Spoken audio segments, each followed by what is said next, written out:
हा माताजी. हरे कृष्णा. हरे कृष्ण. हा माताजी, पुढची स्लाइड घेऊया. श्लोक 1 वर जाऊया. हरे कृष्ण. आज उशीर झाला आपल्याला. 1 वर जाऊया आपण. श्लोक 1 वर जाऊ.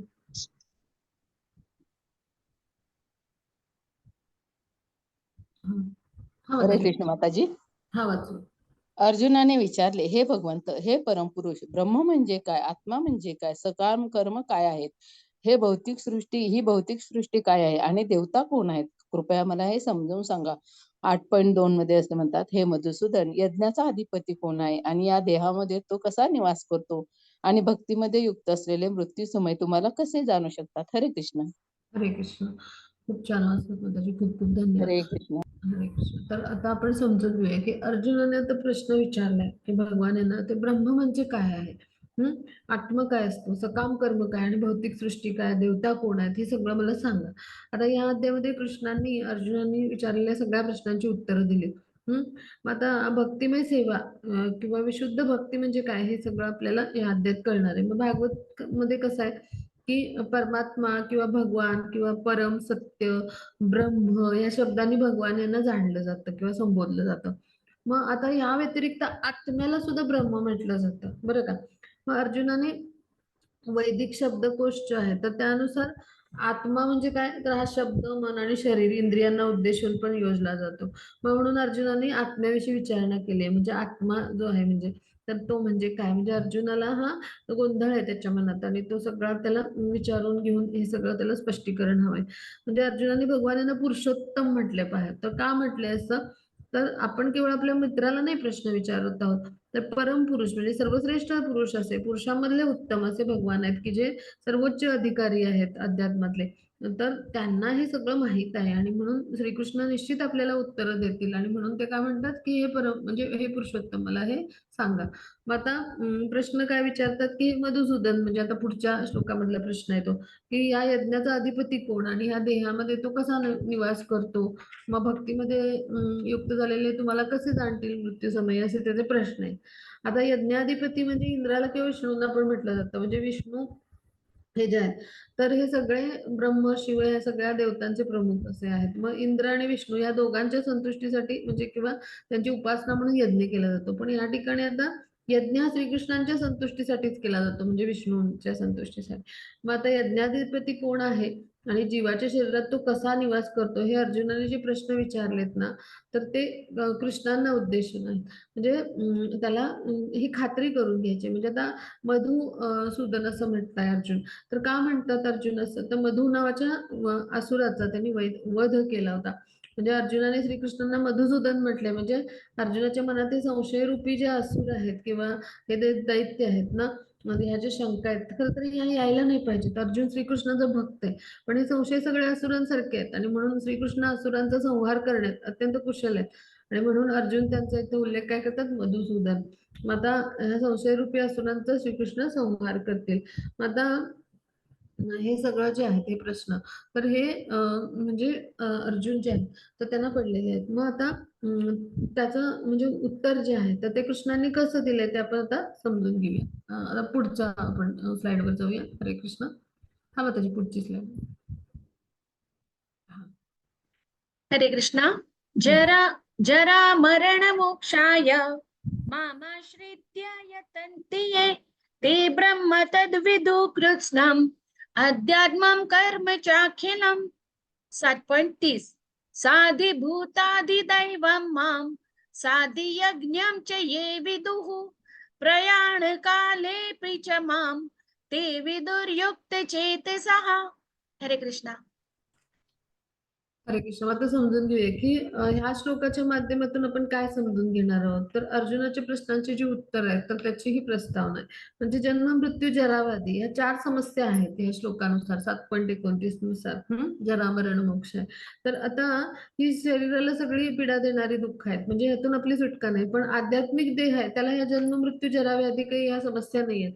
मग आध्यात्मिक देहाची जो प्राप्ती करतो असा जो भक्त आहे तो भगवान यांचा एक पार्षद किंवा शाश्वत भक्त होतो आणि तो भक्तियोगामध्ये परायण झाल्यामुळे म्हणजे उन्नत झाल्यामुळे तो काय होतो, खऱ्या अर्थाने मुक्त होतो. म्हणजे अहम ब्रह्मास्मी, मी ब्रह्म आहे असं आपण म्हणतो की नाही, सांगितलं जातं. म्हणजे मनुष्याने आपण ब्रह्म म्हणजे आत्मा म्हणजे भगवानांचा सनातन अंश आपण आहोत, आत्मा आहोत.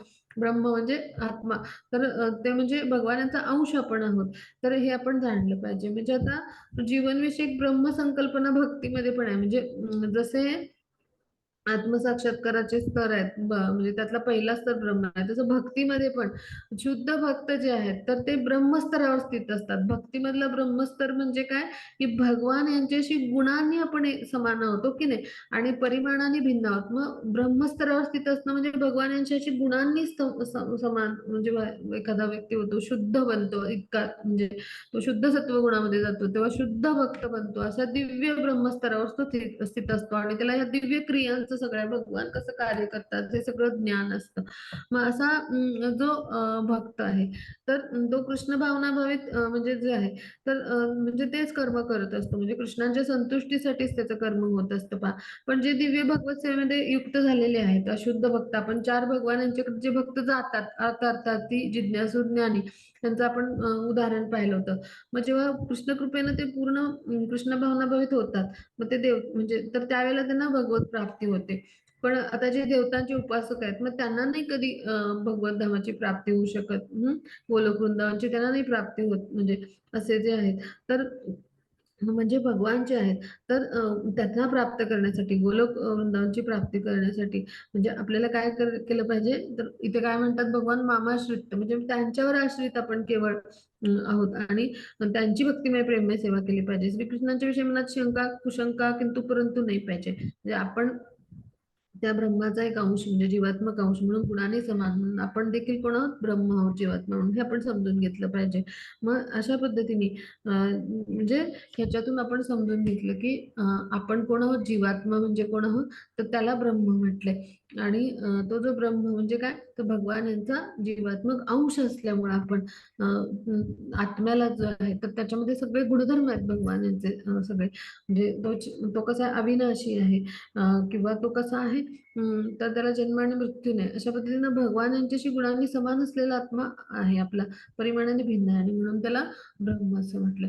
मग आता 30व्या श्लोकातून आपण काय समजून घ्यायचं, की जो कृष्ण भावनाभावित असं कर्म करतो, स्वतःला जीवात्मा म्हणून जाणतो, स्वतःची जी आध्यात्मिक स्वरूप स्थिती आहे, भगवान यांचे आपण दास आहोत, नित्य शाश्वत सेवक आहोत. मग म्हणजे भगवान यांना तो जाणतो, ते सृष्टीचे संचालक, देवतांचे नियंत्रक आहेत. किंवा आपल्या सगळ्यांच्या म्हणजे जे सर्वोच्च नियंत्रक आहेत तर ते भगवान आहेत. हे जेव्हा असा मनुष्य जाणतो तेव्हा प्रत्येक कर्म त्याचं कृष्णांच्या साठी समर्पित होतं किंवा त्याची भगवानाच्या ठाई म्हणजे दिव्य अशी म्हणजे जी आहे म्हणजे दृढ आपण म्हणतो दृढ श्रद्धा आणि त्या योगे म्हणजे ती दिव्य स्तरावर म्हणजे निष्ठा जी आहे तर ती स्थापित होते. म्हणून असा भक्त शुद्ध दिव्य स्तरावर पोहोचतो की नाही.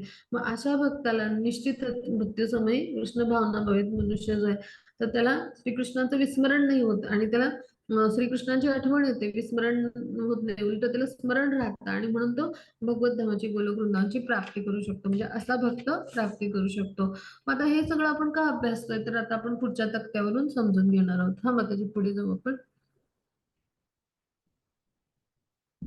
हा माताजी पुढची स्लाइड घेऊया. हरे कृष्ण.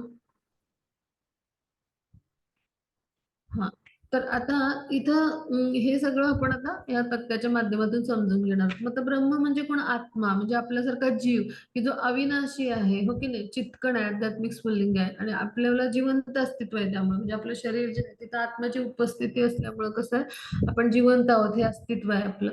म्हणजे तो जीवात्मा आहे त्याला काय म्हटले, ब्रह्म असं म्हटलंय. मग अध्यात्म म्हणजे काय, तर आता जीवाचा नित्य स्वभाव म्हणजे आपल्या शरीराचा जो नियंत्रक आहे जीव, तर त्याचा जो नित्य स्वभाव तो काय आहे, सेवा करणं.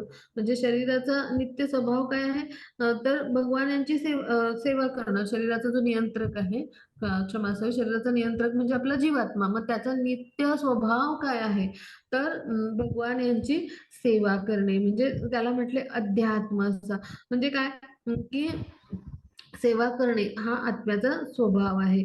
आणि मग इथे आपण समजून घेऊया की जीवाला ब्रह्म म्हटलं आणि भगवान जे आहेत तर ते कोण आहेत? मग परब्रह्म. मग ब्रह्म म्हणजे काय? अक्षर तथा नित्य, म्हणजे तो कसा आहे? शाश्वत आहे, नित्य आहे. ब्रह्म म्हणजेच आत्मा, म्हणजे जीवात्मा जो आहे तर त्याचं स्वरूप कसं आहे? तर ते शाश्वत आहे, नित्य आहे.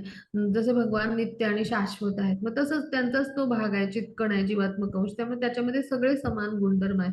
मग आता आध्यात्मिक किंवा कृष्ण भावनेत भगवान यांची सेवा करणे, तर हा त्याचा स्वभाव झाला आत्म्याचा. मग त्याला म्हणायचं अध्यात्म. मग आता कर्म म्हणजे काय? की जी त्याला भौतिक शरीराकडे नेणारी प्रक्रिया आहे. म्हणजे काय? की भौतिक जगतात त्याला विविध शरीरं मिळतात जीवात्म्याला, आणि मग त्या शरीरा म्हणजे जे शरीर आहे तर ते त्याला म्हणजे त्याच्याकडे जी नेणारी क्रिया, म्हणजे ते जे कर्म घडतं की ज्याद्वारे जीवात्म्याकडून जे असं कर्म घडतं की ज्याद्वारे त्याला विविध शरीर भौतिक जगतामध्ये म्हणजे मिळतात, धारण करावी लागतात. पूर्वजन्मीचं जसं कर्म त्यानुसार शरीर मिळतं, म्हणजे आपल्याला शरीराकडे नेणारी क्रिया म्हणजे कर्म, कारण तो फलदायी परिणाम असतो आपल्या गतजन्मीच्या कर्मांचा. मग आता भौतिक निसर्ग म्हणजे काय? की भौतिक चेतनेच्या प्रभावामुळे काय होतं की ही जी भौतिक सृष्टी आहे किंवा हे जे भौतिक निसर्ग आपण पाहतो आपल्या आजूबाजूला, तर ही भगवानाची भौतिक शक्ती आहे. त्याला भौतिक प्रकृती किंवा भौतिक निसर्ग म्हटलंय, म्हणजे त्याला अधिभूत असं म्हटलंय. मग भौतिक चेतनेच्या प्रभावामुळे काय होतं की अशा पद्धतीनं भौतिक सृष्टीचा व्यापार सुरू असल्यासारखं असतं. म्हणजे काय? वेगवेगळे जीव आहेत, वेगवेगळ्या योनी आहेत त्या भौतिक प्रकृतीमध्ये, आणि इथे म्हणजे ते जरी वेगवेगळ्या जीव योनी शरीर असतील, अशा 84 लक्ष योनी आहेत, पण तिथे एकच असं चेतन तत्व किंवा आत्मतत्व आहे. ते म्हणजे कोण आहे? तर भगवान यांचे आपण जीवात्मक अंश आहोत आणि परमात्मा आपल्या हृदयात उपस्थित आहे. मग आता वेदामध्ये जीवात्म्याला ब्रह्म असं म्हटलं जातं, पण त्याला परब्रह्म नाही म्हटलं जात, ब्रह्म म्हटलं जातं. हे सगळ्यांनी लक्षात ठेवूया. मग जो आता जीवात्मा ह्या काय करतो? एक ह्याला म्हणायचं तटस्थ शक्ती, म्हणजे भगवान यांची. जसे आपण अंतरंग शक्ती, बहिरंग शक्ती अभ्यासल्या भगवान यांची. भौतिक शक्ती म्हणजे बहिरंग शक्ती, अंतरंग शक्ती म्हणजे आध्यात्मिक शक्ती. मग जीव म्हणजे कोण आहेत भगवान यांची? तर तटस्थ शक्ती आहेत. मग त्यामुळे काय होतं? तटस्थ म्हणजे मध्यभागी, मार्जिनल पोटेन्सी म्हणतो. मग जेव्हा तो भौतिक प्रकृतीशी तादात्म्य करतो तेव्हा काय होतं? तिथं भौतिक प्रकृती जी आहे तर त्याच्याशी तादात्म्य केल्यामुळे त्याला वेगवेगळ्या भौतिक देह शरीर म्हणजे जी योनी आहेत, म्हणजे 84 लक्ष योनीपैकी कुठलीही योनी प्राप्त होऊ शकते.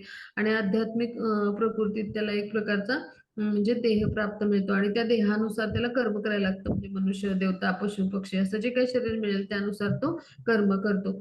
आणि मग त्यानुसार तो भौतिक म्हणजे जी सुख आहेत ते उपभोगतो. मग कधी कधी यज्ञ करतो, मग ते पुण्य क्षीण झालं की पुन्हा भूतलावर येतो. अशा पद्धतीनं हे कर्म घडतं. मग आता त्यानं जर आध्यात्मिक प्रकृतीशी तादात्म्य केलं तर त्याला आध्यात्मिक देहाची प्राप्ती होते आणि तो भगवतधामी जाऊ शकतो.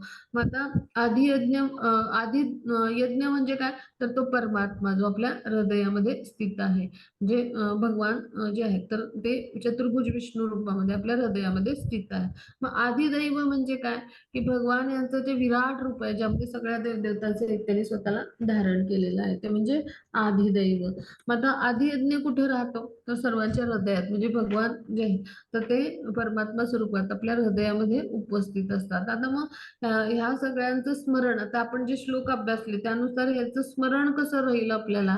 म्हणजे भगवान यांचं सतत आपल्याला स्मरण कधी राहील, म्हणजे आणि ते मृत्यूच्या वेळी निश्चित आपल्याला कधी आठवेल, म्हणजे कधीही म्हणजे आपल्याला मृत्यूची वेळ कधी येईल, मग त्यावेळेला आपल्याला निश्चित भगवानांचं नाव आठवलं पाहिजे किंवा त्यांचा सतत विचार असला पाहिजे, स्मरण असलं पाहिजे. असं कधी होईल? तर आपण आयुष्यभर म्हणजे हरे कृष्ण महामंत्राचा जप केला, स्मरणाचा सराव केला तर आपल्याला आठवेल, हो की नाही?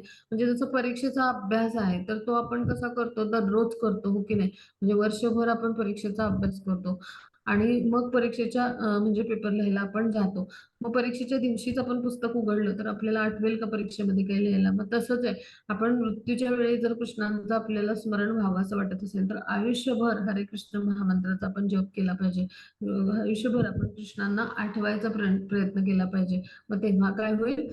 तर मृत्यूच्या वेळी आपल्याला कृष्णांचं स्मरण होईल, की जसं कृष्ण भावना भावेत एक भक्त करत असतो, म्हणून त्याला भगवानांचं स्मरण होतं मृत्यूच्या वेळेला. मग आता पुढे जाऊ आपण.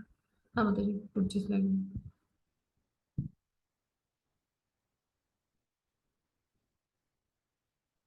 हा, त्याची पुढची स्लाईड. हा हरे कृष्ण. हा. हा श्री वाचूया. भगवान म्हणाले, अविनाशी दिव्य जीवाला ब्रह्म म्हटले जाते आणि त्यांच्या नित्य स्वभावाला अध्यात्म असे म्हणतात. जीवांच्या प्राकृतिक देहाच्या उत्पत्तीस कारणीभूत असणाऱ्या कार्यांना कर्म किंवा सकाम कर्म असे म्हणतात. हरे कृष्ण. हा हरे कृष्ण. हेच इथं श्लोकाच्या रूपात मांडलंय. तर अविनाशी दिव्य जीवाला ब्रह्म म्हणजे कोण? जीवात्मा. त्याला ब्रह्म म्हटलं जातं. त्याचा नित्य स्वभाव काय आहे? सेवा करणं. त्याला म्हणायचं अध्यात्म. म्हणजे जीवात्म्याचा नित्य स्वभाव सेवा करणं, त्याला अध्यात्म म्हणतात. मग जीवाला जो प्राकृत देह मिळतो म्हणजे भौतिक देह मिळतो, त्याच्या उत्पत्तीचं कारण असणाऱ्या सगळ्या कर्मांना, म्हणजे जो आपल्याला भौतिक देह आता मनुष्याचा मिळालाय ना, तो कशामुळे मिळालाय? तर आपल्या त्याची उत्पत्तीची कारण असलेली जी सगळं कर्म आहेत, म्हणजे गतजन्मीची आपली जी कर्म आहेत, त्या सगळ्या कर्मांना काय म्हटलं जातं? सकाम कर्म किंवा कर्म म्हटलं जातं. म्हणजे आपण सकाम इच्छेनं ते कर्म करतो ना, म्हणजे त्यामुळे आपल्याला पुढच्या जन्मी म्हणजे आपली जी काही इच्छा आहे त्यानुसार देह प्राप्त होतो पहा. म्हणजे मनुष्य जो आहे तर त्याला जो आहे तर तो हा देह प्राप्त होतो अशा पद्धतीने. आणि त्याला देहाला म्हणजे आरंभ आणि अंत असतो. पण जीवात्मा हा कसा आहे? अविनाशी आहे. आणि तो कसा आहे? दिव्य जीव आहे. का? तर भगवानांचा जीवात्मक तो अंश आहे, ते चित्रात दाखवलंय पहा. म्हणजे त्यामुळे या शरीराच्या अवस्था दाखवल्यात वेगवेगळ्या. म्हणजे शरीराला आरंभ आणि अंत आहे. म्हणजे शरीर हे नाशवंत आहे, नश्वर आहे. पण अविनाशी दिव्य जीव म्हणजे काय? हे आपला आत्मा आहे. तो काय करतो? प्रत्येक मृत्यूच्या वेळी एक शरीर टाकून दुसऱ्या शरीरामध्ये प्रवेश करतो. मग आता पुढे जाऊ आपण. हा मग पुढची स्लाइड घेऊया. हा. आता वेगवेगळी जी कर्म आहेत तर त्याचे प्रकार आपण समजून घेतले, तर ते चित्रांच्या माध्यमातून आपण समजून घेऊया. हा. तर इथे पहा की आता धर्माचे 4 स्तंभ आपण अभ्यासले, की आपल्याला काय पाहिजे? प्राणीमात्रांविषयी दया पाहिजे. म्हणजे आपण मांसाहार किंवा मांस भक्षण नाही केलं पाहिजे. मग त्याला म्हणायचं करुणा. करुणा किंवा दया. मग दुसरा स्तंभ काय आहे धर्माचा? की आता आपण जे आहे ते योग्य मार्गाने म्हणजे अर्थार्जन केलं पाहिजे. म्हणजे लॉटरी, चोरी किंवा अशा पद्धतीने म्हणजे नको, शेअर्स वगैरे पद्धतीने नको. मग ह्याला म्हणायचं सत्यता. म्हणजे सत्य हा दुसरा स्तंभ आहे. मग तिसरा स्तंभ धर्माचा काय आहे? की शौच किंवा स्वच्छता. म्हणजे काय? की आपलं शरीर जे आहे ते भगवान यांची उपस्थिती आहे तिथं परमात्मा स्वरूपात, म्हणजे वैकुंठ समान आहे. मग त्याची शुद्धी आणि स्वच्छता आपण राखली पाहिजे. म्हणजे तिथं अल्कोहोल, व्यसनाधीनता अशा पद्धतीचं म्हणजे जे आहे किंवा मद्याचे प्रकार वेगवेगळे किंवा ड्रग ॲडिक्शन्स आता आजकाल म्हणजे गांजा किंवा वेगवेगळे जे ड्रग्ज आहेत तर ह्याचा वापर केला जातो. आजची तरुण पिढी तर म्हणजे बऱ्याचदा ड्रग्सच्या विळख्यात सापडलेले आपण पाहतो. तर हे जे समाजामध्ये पाहतो तर हे सगळ्या गोष्टी ज्या आहेत तर यांच्यापासून आपण काय पाहिजे? अलिप्त पाहिजे. असे कुठलेही व्यसनास आपण बळी पडता कामा नये. हा तिसरा स्तंभ आहे धर्माचा. मग चौथा स्तंभ काय आहे? तर जे गृहस्थाश्रमामध्ये जे लोक आहेत तर त्यांनी काय केलं पाहिजे? तर कुठल्याही परस्त्रीशी अनैतिक संबंध ठेवता कामा नयेत. म्हणजे आपली पत्नी सोडून इतर स्त्रीशी अनैतिक संबंध असू नयेत किंवा म्हणजे स्त्रियांनी सुद्धा अशा पद्धतीचं पालन करावं. असे अनैतिकता किंवा असे संबंध ठेवू नयेत. म्हणजे ही काय आपली तपस्या आहे एक प्रकारे आणि योनीची शुद्धी पण आहे. तर हे सगळे धर्माचे 4 स्तंभ आहेत. त्यानुसार आचरण करावं. मग चहा कॉफी सुद्धा हे सुद्धा काय त्याचाच भाग आहे. ब्रिटिशांमुळे चहा कॉफी आली किंवा कांदा लसूण या गोष्टी म्हणजे आपल्या वैदिक प्रणालीमध्ये हे नव्हते. म्हणजे हे आपण इस्कॉनमध्ये ह्या सगळ्या गोष्टींचं आपण आचरण करायला सांगतो. मग यामागे कारण काय आहे?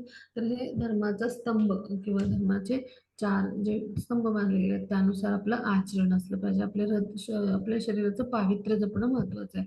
मग आता आपण अशा पद्धतीने जेव्हा कर्म करतो ते शास्त्रसंमत कर्म मानलं जातं. मग आता जे कर्म आहे तर ते सकाम कर्म किंवा इंद्रिय तृप्तीसाठी जे केलं जातं तर ते म्हणजे जे आहे तर ते सकाम कर्म म्हटलं जातं. मग आता दुसरं म्हणजे काय की जे आपलं नियत कर्तव्य किंवा आपलं जे कर्तव्य कर्म म्हणून आपण करतो तर त्याला म्हणायचं नियत कर्म किंवा विहित कर्म असं म्हटलं जातं. म्हणजे शास्त्रांच्या विरुद्ध आहे, निषिद्ध आहे. तर असं जे कर्म करतो म्हणजे तर त्याला काय म्हटलं जातं? तर विकर्म म्हटलं जातं. आणखी अकर्म म्हणजे काय? तर ज्या कर्माला पाप आणि पुण्य असा कुठलाही जो आहे फलदायी परिणाम नाही तर त्याला म्हणायचं अकर्म. किंवा दुसरं म्हणजे काय? की अकर्म म्हणजे काय? की कर्म न करताच राहणं, निष्क्रियता. तर निष्क्रियत्व ते म्हणजे पण अकर्म असा त्याचा अर्थ होतो. पण आता अकर्म हे आपल्याला महत्वाचं का, की आपल्याला असं कर्म करायचं आहे, ते कृष्णांच्या संतुष्टीसाठी जेव्हा आपण करू, की ज्याला कुठलाही पाप आणि पुण्याचा परिणाम असणार नाही, मग ते कृष्ण भावना भवित कर्म किंवा त्याला ज्ञानयुक्त कर्म, अकर्म किंवा भक्तियुक्त कर्म जेव्हा करतो, तर ते अकर्माप्रमाणेच घडतं आणि म्हणून कृष्णांच्या संतुष्टीसाठी आपण कार्य केलं पाहिजे. आता पुढे जाऊ आपण. मग त्याची पुढची स्लाइड घेऊ.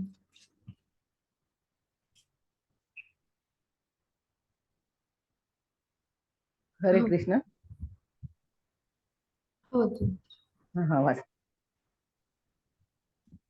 ह्या ध्येय अमृतावर निरंतर परिवर्तनशील असणाऱ्या भौतिक प्रकृतीला अधिभूत असे म्हणतात. चंद्र सूर्यासारख्या देवदेवतांचा समावेश असणाऱ्या परमेश्वराच्या विराट रूपाला अधिदेव असे म्हणतात. आणि प्रत्येक देहधारी जीवामध्ये परमात्मा रूपाने मी पुरुषोत्तम भगवान वास करतो आणि मला अधियज्ञ यज्ञाचा अधिष्ठाता असे म्हटले जाते. हरे कृष्ण माता. हरे कृष्ण. आता आपण समजून घेऊया की आता ही जी भौतिक प्रकृती आहे ही नित्य परिवर्तनशील आहे. म्हणजे भौतिक प्रकृती परिवर्तनशील म्हणजे काय, तर भौतिक देहामध्ये साधारण 6 स्थित्यंतर होतात. उत्पत्ती होते आपली, विकास होतो, स्थिती म्हणजे एक ठराविक वाढ होते, मग प्रजनन करतो आपण, मग क्षय म्हणजे काय, ऱ्हास होतो, आणि त्यानंतर विनाश म्हणजे आपण नष्ट होतो. म्हणजे या भौतिक प्रकृतीला अधिभूत म्हणले. म्हणजे विशिष्ट काळी तिची उत्पत्ती होते आणि विशिष्ट काळी तिचा लय होतो. म्हणजे ब्रह्माजींचा एक दिवस असतो तेव्हा ती उत्पन्न होते आणि ब्रह्माजींची रात्र होते तेव्हा ती नष्ट होते. मग आता देवदेवता आणि ते म्हणजे सगळे जे ग्रह लोक आहेत, तर यांच्यासह भगवान यांचं जे विराट रूप आहे त्याला अधिदैवत असं म्हटलंय. आणि भगवान श्रीकृष्ण जे आहे, तर त्यांचं आंशिक रूप म्हणजे क्षीरोदक विष्णू ते परमात्मा स्वरूपात प्रत्येक देहामध्ये जीवात्म्यासोबत उपस्थित असतात. मग या परमात्म्यांना अधियज्ञ असं म्हटलंय, ते आपल्या हृदयामध्ये स्थित असतात. म्हणजे जे भगवान आहेत आपल्या हृदयामध्ये स्थित असलेले, त्यांना आदियज्ञ म्हटले की ते यज्ञाचा अधिष्ठाता आहे. मग अशा पद्धतीने जे आहे तर ते भगवान यांचं अस्तित्व आपल्या शरीरामध्ये उपस्थित असतं. मग आता भगवान जे आहे तर जे जीवात्म्याच्या शेजारी स्थित असतात. म्हणजे प्रत्येक जीवानं आपल्या म्हणजे जी काही तो क्रिया करतो त्याचे साक्षी असतात आणि त्याच्या विविध भावनांचे उगमस्थान पण भगवान असतात. म्हणजे परमात्मा जीवाला स्वतंत्रपणे कर्म करायला संधी देतात आणि सर्व क्रियांचे साक्षी असतात. मग आता जो कोणी भगवान यांची भक्तिमय प्रेममय सेवा करतो, तर त्याला निश्चितच हे सगळं भगवान यांचं रूप म्हणजे जे आहे तर ते म्हणजे सगळं दिव्य असं रूप असं आणि त्याबद्दल सगळं जे ज्ञान आहे तर ते त्याला होत असतं. मग आता महाकाय रूपामध्ये भगवान यांच्या विराट म्हणजे जे महाकाय रूप आहे, तर त्याचं म्हणजे आदिदैवताचं ध्यान आपल्यासारखे नवसाधकांच्याकडनं केलं जातं. म्हणजे भगवान यांचं परमात्मा रूपाचं ध्यान करण्याइतपत आपण उन्नत नसतो. म्हणजे म्हणून आपल्याला भगवान यांच्या विराट रूपाचं दर्शन म्हणजे किंवा विराट रूपाचं ध्यान करायला सांगितलं जातं. म्हणजे विराट पुरुषाचं ध्यान आपण का करतो, तर आपण भगवान यांचे परमात्मा स्वरूपाचं ध्यान करायला तितकेसे उन्नत झालेले नसतो. म्हणजे विराट पुरुष म्हणून जे भगवान आहेत त्यांचं पाताळ लोक म्हणजे जे आहेत ते चरण आहेत, त्यांचे नेत्र म्हणजे चंद्र सूर्य आहेत आणि त्यांचं मस्तक म्हणजे उच्च लोक आहेत. पहा आता इथं चित्र दाखवलंय. जो कोणी अशा पद्धतीनं भगवान यांची भक्तिमय प्रेममय सेवा करतो तो काय होतो, तर त्याचं म्हणजे जो नवसाधक असेल म्हणजे अळीचं रूपांतर जे आहे तर ते फुलपाखरामध्ये सुरवंटाचं रूपांतर पाहिले. म्हणजे आपण आपल्या जीवनामध्ये अशा पद्धतीनं श्रीकृष्ण आले आणि प्रमाणित आध्यात्मिक गुरूंच्या मुळे आपल्याला भक्ती समजली आणि त्याद्वारे आपण भक्तिमय प्रेममय सेवेद्वारे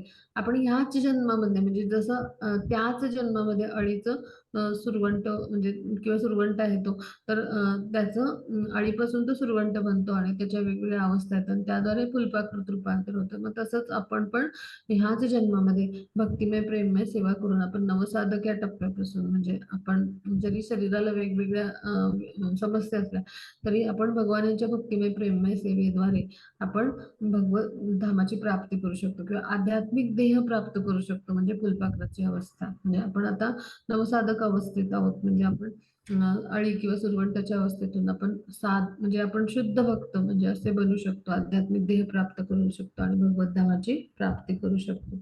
मग हे केवळ आणि केवळ भक्तिमय प्रेममय सेवेने होतं आणि यासाठी आयुष्यभर भगवानांच्या नामाचा आपण सराव केला पाहिजे. म्हणजे अंतसमयी आपल्याला भगवानांच्या नामाचं स्मरण होईल किंवा भगवान यांचं स्मरण होईल. आता याचं महत्व काय, आता पुढच्या आपण श्लोकात अभ्यास होईल. पुढचा श्लोक घेऊया. हा वाचूया. अन्त्यकाले च मामेव स्मरन् मुक्त्वा कलेवरम् यः प्रयाति समद्भावम् याति नास्त्यत्र संशयः. हरे कृष्ण. आणि जो मृत्यूसमयी केवळ माझे स्मरण करून आपल्या देहाचा त्याग करतो तो लगेच माझ्या स्वभावाला प्राप्त होतो, यात मुळी शंका नाही. हरे कृष्ण. हरे कृष्ण. आता ह्या श्लोकातनं आपण समजूया इतकं सगळं आपण का अभ्यासलं, हे सगळं ते चित्र पाहिलं, सुरवंटाळी आणि हे सगळं.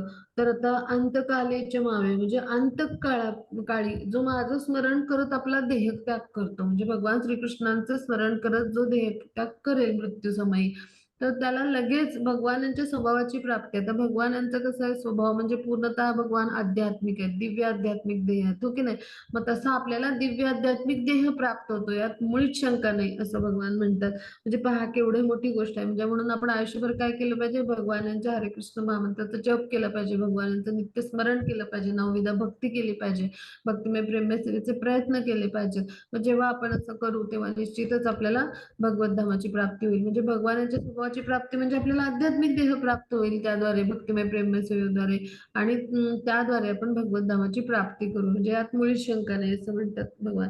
म्हणजे आता इथं लक्षात घेऊया आपण की स्मरण भक्तीचं महत्व इथं सांगितलंय. म्हणजे कृष्ण भावना भावित जो व्यक्ती आहे तर तो जो आहे तर तो काय करत असतो, भगवान यांची भक्तिमय प्रेममय सेवा करतो. मग तिथं भगवंतांचं सतत स्मरण म्हणजे हरे कृष्ण महामंत्राचा तो जप करत असतो. म्हणजे चैतन्य महाप्रभूंनी सांगितले की हरे कृष्ण महामंत्राचा जो जप करतो त्याच्या जीवनातली सगळी संकट जी असतात तर ती सगळी जी आहेत तर म्हणजे ती त्याच्या जीवनामध्ये जरी आली, म्हणजे अनेक संकट निर्माण होऊन, तरी हरे कृष्ण महामंत्राच्या जपामुळे सगळ्या संकटांचा सामना करायचं सामर्थ्य त्याच्यामध्ये येतं पहा.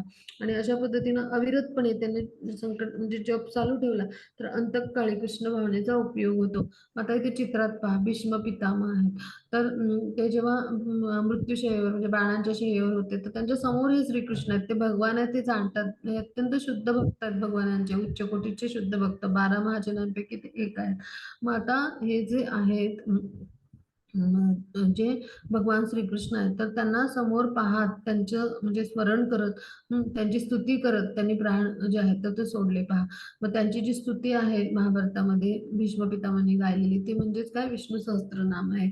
मग अशा पद्धतीचं भगवान यांना समोर पाहत प्रत्यक्ष त्यांचं स्मरण करत त्यांच्या कथा लीला यांचं स्तुती करत त्यांनी प्राण जे आहेत ते जे आहेत तर ते सोडले. म्हणजे काय की मृत्यू समयी जर आपण त्यांचं स्मरण केलं तर निश्चितच आपल्याला भगवत धामाची प्राप्ती होते. मग अशाच पद्धतीने भीष्म पिता यांना म्हणजे पितामह जे आहेत तर त्यांना मोक्षाची प्राप्ती झाली. म्हणजे यासाठी आपण काय केलं पाहिजे, अगदी अंतसमयी म्हणजे मृत्यू समयी भगवान यांच्या म्हणजे जे आहेत तर त्यांचं स्मरण केलं पाहिजे, त्यांच्या नामाचा जप आपण जर केला तर अंतसमयी आपल्याला आठवेल. मग ह्यासाठी आपण हे सगळं अभ्यासलं, त्यामुळे काय होईल, आध्यात्मिक देहाची आपल्याला प्राप्ती होईल मृत्यू पश्चात आणि आपण भगवत धामाची प्राप्ती करू. यालाच म्हटले भगवंतांनी माझ्या स्वभावाला प्राप्त व्हाल्यात मुळी शंका नाही. आता पुढे जाऊ. आता त्याची पुढची स्लाइड घेऊया. आता शेकडो आणि हजारो जीव प्रत्येक क्षणी मृत्यूला भेटतात, पण एक मूर्ख प्राणी तरी स्वतःला मृत समजतो आणि मृत्यूची तयारी करत नाही. ही जगातली अद्भुत गोष्ट आहे असं म्हणतात. म्हणजे हे जे उद्गार आहेत तर हे युधिष्ठिर महाराजांचं उत्तर आहे. तर ह्याच्या मागे एक कथा आहे. वनवासात जेव्हा गेले होते 5 पांडव तर त्यावेळेला काय झालं होतं की तिथे जे आहेत पांडव तर त्यांना तहान लागली. मग ते पाणी आणायला त्यांचं म्हणजे कोणीतरी तळ्यावर जाऊन यावं जवळपास असेल तर असं ठरलं. अर्जुन म्हणाला मी जाऊन येतो. तर ती संध्याकाळची वेळ होती आणि त्या तळ्यावर तिथे ती जी होती तर ती म्हणजे ते यक्ष गंधर्व असे जे असतात त्यांच्या वेगवेगळ्या वेळा असतात. मग ते जो यक्ष होता तर त्यांची ती वेळ होती त्या पाणी पिण्याची. मग त्यावेळेला तो तिथे गेला, म्हटल्यावर त्याला प्रवेश नाकारला त्या यक्षाने. म्हटल्यावरती अर्जुनाचं त्यांच्याशी युद्ध झालं, त्याला क्रोध आला आणि मग तो म्हणजे तो हरला त्यांच्याशी युद्ध आणि तो तिथं त्याला त्यांनी बेशुद्ध अवस्थेत तिथे म्हणजे घायाळ करून टाकलं. म्हणजे अशा पद्धतीने युद्धामध्ये तो बेशुद्ध झाला. मग आता तो का आला नाही म्हणून भीम गेला, त्याची अशीच अवस्था झाली. मग पुन्हा नकुल सहदेव गेला, मग त्यांची पण अशीच अवस्था झाली. मग आता युधिष्ठिर महाराज स्वतः गेले, मग त्यांनी पाहिलं, मग आपले भाऊ आहेत ते बेशुद्ध अवस्थेत पाहिले त्यांनी, म्हणजे जवळजवळ गतप्राण झाल्यासारखीच त्यांची अवस्था होती. मग अशी माझ्या भावांची अवस्था कोणी केली, कोण आहे इथे, असं त्यांनी मोठ्यांनी म्हणजे ओरडून विचारलं. मग त्या तिथल्या तळ्याजवळच्या वृक्षावर एक यक्ष होता, त्यांनी सांगितलं की मीच केली म्हणून सांगितलं, म्हणजे आम्हीच केली. तर का, तर आमची पाणी पिण्याची वेळ आहे आणि तेव्हा म्हणजे आम्ही यायला नकार, म्हणजे ह्या तळ्यात प्रवेश करून पाणी घ्यायला नकार दिला त्यांना, आणि म्हणून त्यांना ते क्रोधित झाले सगळे आणि त्यांनी आमच्याशी युद्ध केलं. म्हटल्यावर युधिष्ठिर महाराज म्हणाले की पुन्हा तुम्ही पूर्ववत माझ्या भावांची अवस्था करण्यासाठी मी काय करू.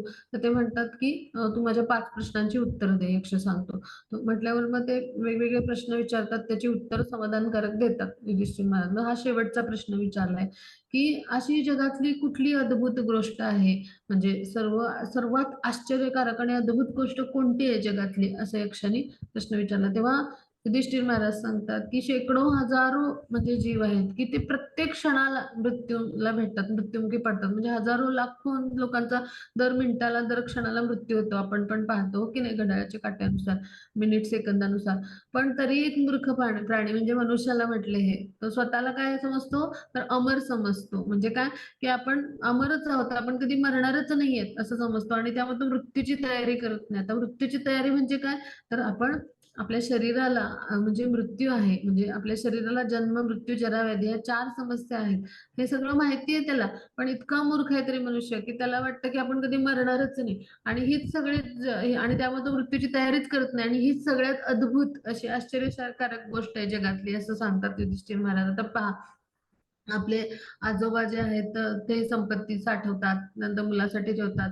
म्हणजे मुलगा आहे तो त्यांच्या मुलासाठी, आपल्या मुलासाठी ठेवतो. म्हणजे हे सगळे आपल्याला, आपला मृत्यू होणार आहे माहिती असलं तरी संचय करतो आपण, हो की नाही. हा मनुष्याचा स्वभाव आहे, म्हणजे म्हणून मूर्ख प्राणी म्हटले. पहा, आता उदाहरण देते, टीकेचा विषय म्हणून आपण घेऊया नको. आपल्या घरातल्या वॉर्डरोब मध्ये आपले किती कपडे असतात, जणू काय आपण अमर होऊन इकडेच राहणार आहे पृथ्वी तलावर, आपल्याला कधी मृत्यूच नाही, असे इतके कपडे, इतके साड्या आणि इतके काय असतात म्हणजे आपल्या सर्वांचेच, म्हणजे की म्हणजे असं वाटावं की हे किती म्हणजे असे जन्म इथे घेऊन राहणारे ह्या घरात काही माहिती नाही, अशी अवाढव्य घरं असतात आणि अशा पद्धतीचं सगळं सुशोभीकरण असतं. मग हे कशाचं उदाहरण आहे, मूर्खपणाचं लक्षण आहे. म्हणजे आपल्याला 4 समस्या आहेत आणि त्यासाठी आपल्या मृत्यूची आपण तयारी केली पाहिजे. मृत्यूची तयारी म्हणजे काय, की आपल्याला भगवत धामात प्रवेश कसा मिळेल, भगवंतांच्या स्वभावाला आपण कसे प्राप्त होऊ, भगवंतांच्या कृपेस कसं प्राप्त होऊ, हे शेकडो हजारो जीव मिनिटाला मिळतात, तरी देखील काही मनुष्य विचार करत नाही, इतका तो मोहग्रस्त असतो. आणि हीच जगातली अद्भुत गोष्ट आहे. पहा, म्हणजे आपण कृष्ण भावनेमध्ये आलं पाहिजे, किंवा भगवंतांचा थोडक्यात आपण शाश्वत दास आहे समजून घेऊन भगवानाची भक्तिमय प्रेमय सेवा आपण करून आपण स्वतःला शाश्वत देह, म्हणजे जो आध्यात्मिक देह आहे तो प्राप्त होईल आणि भगवत धामाची प्राप्ती होईल. तर हा विचार केला पाहिजे. पण हा विचार न करता काय करतो आपण, म्हणजे सगळं हे माहिती असतं आपल्याला, पण मोहग्रस्त राहतो. पहा, आणि मृत्यूची काहीच तयारी करत नाही, आणि हीच जगातली अद्भुत गोष्ट आहे असे युधिष्ठिर महाराज म्हणतात. आता पुढे जाऊ आपण.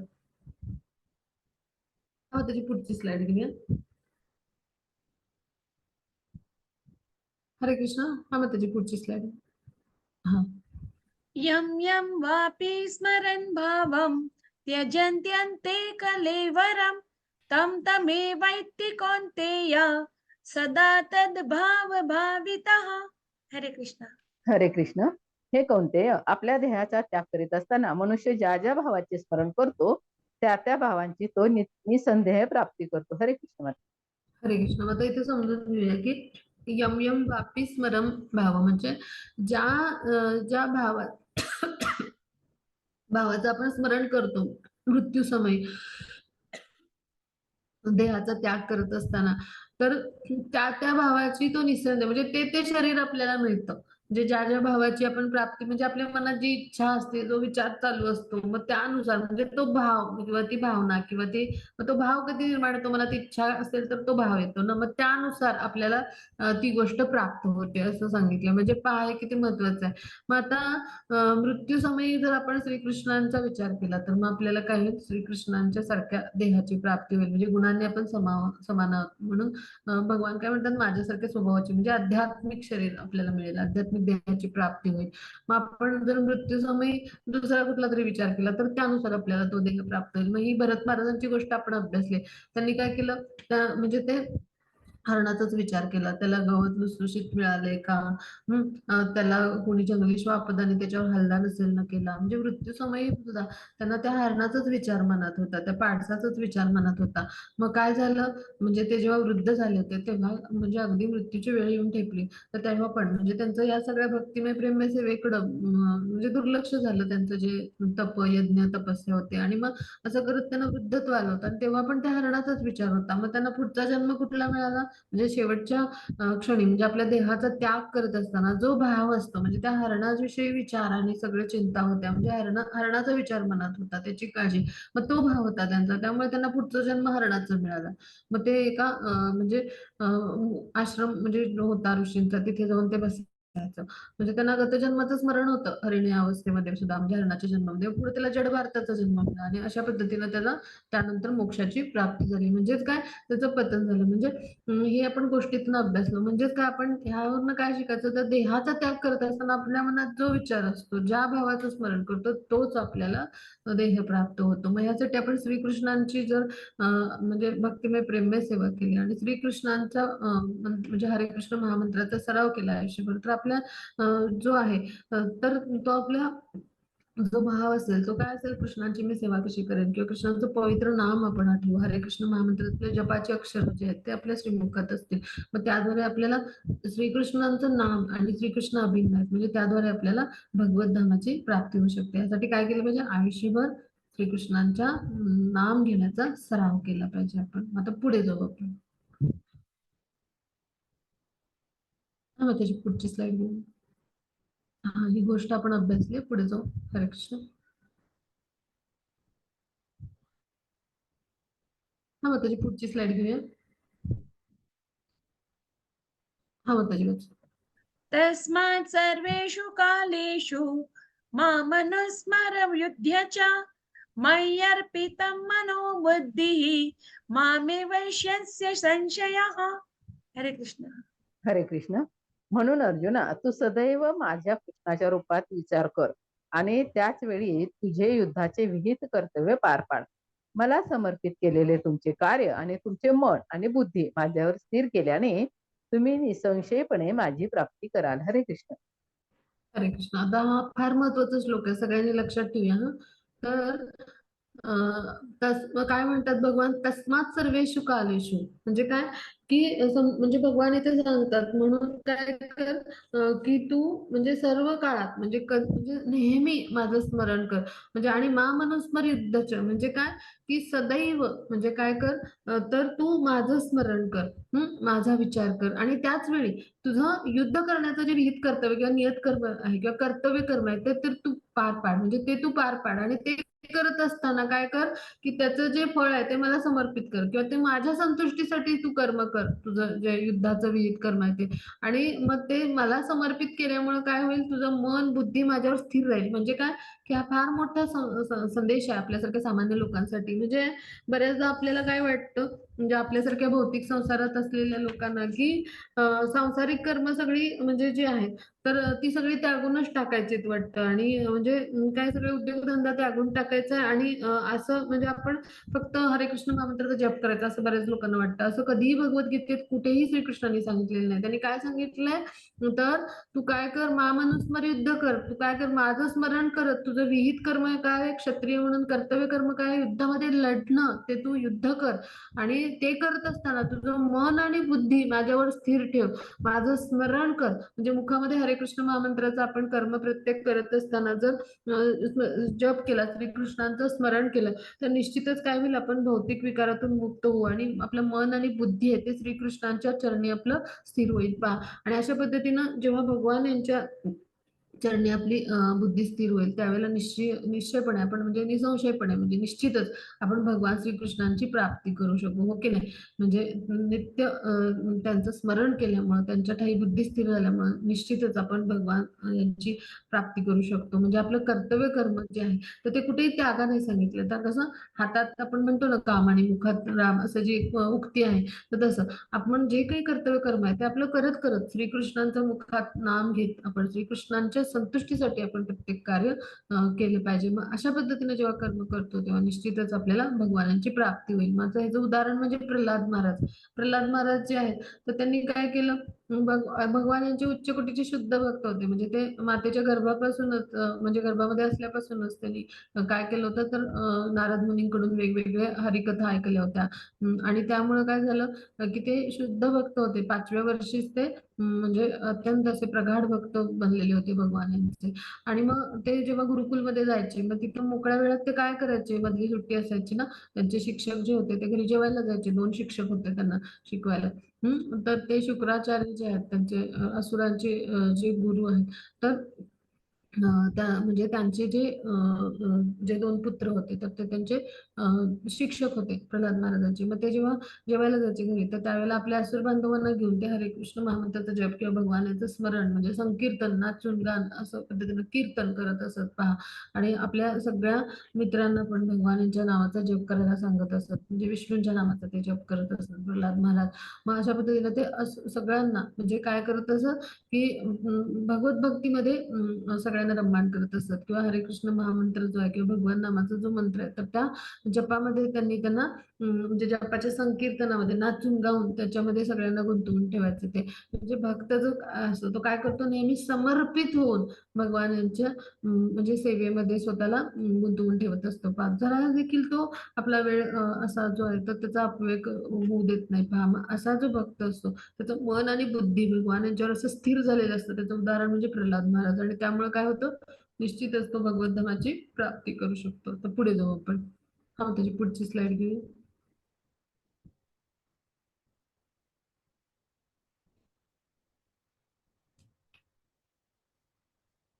हरे हा कृष्ण.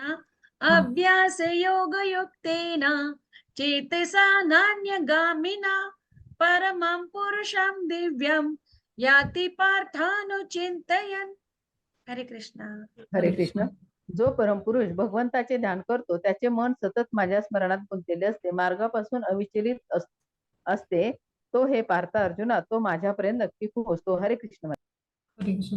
आता समजून घेऊया की जो परमपुरुष भगवान यांचं ध्यान करतो म्हणजे अभ्यास युक्तीनं म्हटले म्हणजे काय, नवविध भक्तीद्वारे अशा पद्धतीनं जो भगवानांची भक्तिमय प्रेममय सेवा करून भगवानाचं स्मरण करतो.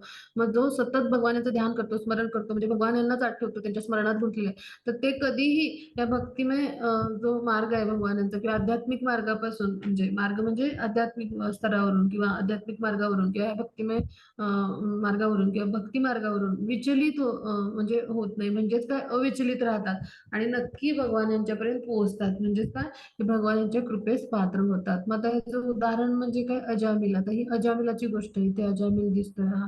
तर ह्याला न्यायला हे पुष्पक विमान आलंय. मग आता त्याची गोष्ट काय आहे तर पुढे आपण चित्रात पाहू. मग त्याची पुढची स्लाइड घेऊया. तर अजामिल नावाचा ब्राह्मण होता. तर तो अत्यंत म्हणजे वेदशास्त्रानुसार त्याचं म्हणजे जे काय ते शास्त्र संबंध आचरण होतं. तो गृहस्थ होता आणि तो एक दिवस भगवान जे आहे तर त्यांची पूजा करत होता आणि त्या पूजेसाठी फुलं आणण्यासाठी तो जंगलात गेला. मग त्यांनी काय पाहिलं, मग त्याची पुढची स्लाइड दाखवूया, त्यात चित्र आहेत त्यांना समजेल सगळ्यांना. त्यांनी काय पाहिलं की जंगलामध्ये एक स्त्री जी आहे आणि एक पुरुष हे जे आहे तर ते संग करत होते. मग ते दृश्य जे आहे ते पाहून थोडस त्याचं मन विचलित झालं. मग तोही त्या स्त्रीकडे गेला आणि त्या स्त्रीचा संग करायला लागला. आणि मग पुढे काय झालं की म्हणजे तो इतका म्हणजे सगळ्या ह्या गोष्टींमध्ये गुरफटला की त्या स्त्रीशी त्यानं म्हणजे ती वेश्या स्त्री होती तिच्याशी तिने विवाह केला आणि त्याला घरी आणलं. आणि आपले जे आई वडील आहेत, मुलं बाळ पत्नी ह्यांना घरी म्हणजे घरातून बाहेर काढलं त्यांनी आणि तो तिच्यासोबत राहू लागला. मग आता तिच्यासोबत राहिल्यानंतर त्याला बरीच मुलं झाली. मग अनेक कुकर्म त्यांनी केले म्हणजे सगळ्या वाईट गोष्टी त्यांनी केल्या. मग तो खरं तर ब्राह्मण होता, त्याचं ब्राह्मण वर्णाचं आचरण होतं, पण त्याचं अशा पद्धतीनं सगळी कुकर्म त्याच्याकडनं घडली. मग त्यामुळं काय झालं की त्याचा आता तो वृद्ध झाला आणि त्याच्या आता मृत्यूची वेळ आली जवळ. मग त्याची पुढची स्लाइड जर दाखवूया. हरे कृष्ण. माझा आवाज ऐकू येतोय? हा, ह्याच्या पुढची स्लाइड दाखवूया. हा, तर ह्याच्या पुढची हरे कृष्ण. हरे कृष्ण. ह्याच्या पुढची स्लाइड दाखवूया त्याची. तर आता जेव्हा त्याचा मृत्यूचा वेळ आला ह्याच्या आधीची माताजी, हा, तर तिथे यमदूत जे आहेत तर ते त्याचे प्राण हरण करायला आले. मग त्याची ह्याच्या आधीची स्लाइड दाखवा म्हणजे सगळ्यांना समजेल. हरे कृष्ण. तर यमदूत जे आहेत, हा हीच ठेवा. यमदूत जे आहेत तर ते प्राण हरण करायला आले त्याचे. आणि त्याने ते पाहिलं की आपला जो आत्मा आहे तर त्याला ते घेऊन जातात ती मधून. मग त्याच वेळी तो म्हणजे घाबरला त्याचं अकरा-विकरा रूप पाहून आणि त्याचा तो धाकटा मुलगा होता, त्याचं नाव होतं नारायण. तर तो त्याचा लाडका होता. त्याने त्याला हाक मारली नारायण, नारायण म्हणून. मग त्यावेळेला काय झालं, विष्णुदूत पण आले. आता हे विष्णुदूत आहेत पहा, की जे चतुर्भुज विष्णू रूप जे आहे म्हणजे नारायण स्वरूप जे आहे भगवानाचं, शंख, चक्र, गदा, पद्म ह्या रूपात म्हणजे ते नारायणांचे भक्त म्हणजे ते त्यांना देखील आध्यात्मिक देह असतो प्राप्त झालेला त्यांच्या सेवकांना सुद्धा. मग ते दूत जे आहेत तर ते चतुर्भुज रूपात आहेत पहा सगळे. मग ते विष्णू दूत म्हणजे नारायणांचे दूत ते आले पहा तिथे. आणि मग त्यांच्यामध्ये आणि यमदूतांमध्ये वादविवाद झाला. तर यमदूत म्हणले आम्ही प्राणहरण करायला आलो. तर विष्णुदूत म्हणाले आमच्या स्वामींचं नाव घेतलंय त्यामुळे आता तुला प्राणहरण करता येणार नाही. मग हा विषय यमापर्यंत गेला. मग यमाने सांगितलं आपल्या यमदूतांना समज दिली की जिथं विष्णूंचं दूत आहे तर तिथं आपला काही संबंध नाही. म्हणजे अशा पद्धतीने त्यांना म्हणजे त्याला रक्षण मिळालं म्हणजे. तर म्हणजे पहा चुकून जरी भगवंतांचं नाव आपल्या तोंडामध्ये आलं तर काय होतं, तर अशा पद्धतीने रक्षण मिळतं. म्हणजे काय की त्याला आपली चूक समजली. म्हणजे भगवान इतके कृपाळू दयाळू आहेत की केवळ त्यांच्या नामाच्या उल्लेखामुळे सुद्धा काय झालं की त्याला रक्षण मिळालं. म्हणजे मृत्यू म्हणजे त्याचा साक्षात समोर उभा होता, प्राणहरण होणार होते पण तो म्हणजे वाचला. मग त्याला आपली चूक लक्षात आली आणि तो मग वृंदावन आहे तर तिकडे निघून गेला आणि त्याने तिकडे तप केलं आणि त्यानंतर भगवानांची कृपा संपादन केली. आणि मग त्याला न्यायला ते पुष्पक विमान आलं. त्या पुष्पक विमानातून विष्णुदूत आहेत तर ते त्याला न्यायला आले आणि त्याने भगवत धामाची प्राप्ती केली. मग ते पुढच्या चित्रात पाहू. म्हणजेच काय की जर चुकून आपल्या मुखामध्ये नाव आलं तरी नामाचा महिमा असा आहे की म्हणजे त्याचा आपल्याला पूर्ण लाभ होतो. म्हणजे आपल्यावर भगवान अशी कृपा करत असतात. मग आपण नित्य स्मरण केलं भगवान नामाचं आणि आयुष्यभर त्याचा सराव केला हरे कृष्ण महामंत्राचा जप करून भगवानांची भक्तिमय प्रेममय सेवा केली तर निश्चितच भगवानांची आपल्यावर कृपा होईल. मग आता पुढे जाऊ आपण. हा मग त्याची पुढची स्लाइड घेऊ. हरे कृष्ण. ह्याच्या पुढची स्लाइड घेऊ. ह्याच्या पुढची. हरे कृष्ण. मनुष्याने परमपुरुषाचे सर्वज्ञ, पुरातन, नियंता, अनुपेक्षाही सूक्ष्म, सर्व गोष्टीचे पालन करता सर्व भौतिक कल्पनाच्या अतीत असणारे अचिंत्य आणि नित्य पुरुष या रूपामध्ये ध्यान केले पाहिजे. परमपुरुष सूर्याप्रमाणे तेजस्वी आहेत. ते भौतिक प्रकृतीच्या पलीकडे अर्थात दिव्य आहेत. हरे कृष्ण. हरे कृष्ण. मग आता समजून घेऊया की मनुष्याला परमपुरुष म्हणजे कोण, भगवान श्रीकृष्ण. मग ते कसे सर्वज्ञ म्हणजे काय की त्यांना सगळं भूत भविष्य वर्तमान काळ सगळ्या विषयीचं ज्ञान आहे. पुरातन म्हणजे काय, पुरातन काळापासून ते आहेत आदिपुरुष परमपुरुष म्हटले. नियंता म्हणजे काय, आपल्या सगळ्यांचे सर्वोच्च नियंत्रक आहेत. अणुपेक्षाही सूक्ष्म म्हणजे काय की आपल्या शरीरामध्ये जो जीवात्मा किंवा आपला जो आत्मा आहे तर त्याचा आकार किती आहे की अगदी जे आपल्या शरीरा म्हणजे आपल्या शरीरावर म्हणजे किंवा डोक्यावरचा जो आपला केस आहे तर त्याचा एक म्हणजे जो आहे तर त्याचा 10,000वा जेव्हा आपण भाग करू त्या एका केसाचा तर तो जेवढा सूक्ष्म होईल तेवढा आपला आत्मा सूक्ष्म आहे. तर सगळ्या गोष्टींची पालन करता म्हणजे आपल्याला सगळं काही पुरवतात कोण, भगवान आहेत. पालन पोषण करता भगवान आहेत. सर्व भौतिक कल्पनांच्या अतीत असणारे भगवान आहेत. म्हणजे भगवान असे दिव्य स्तरावर आहेत. म्हणजे भगवान हे पूर्णतः आध्यात्मिक सच्चिदानंद असं स्वरूप आहे त्यांचं आणि अनेक शक्ती आहेत त्यांच्या.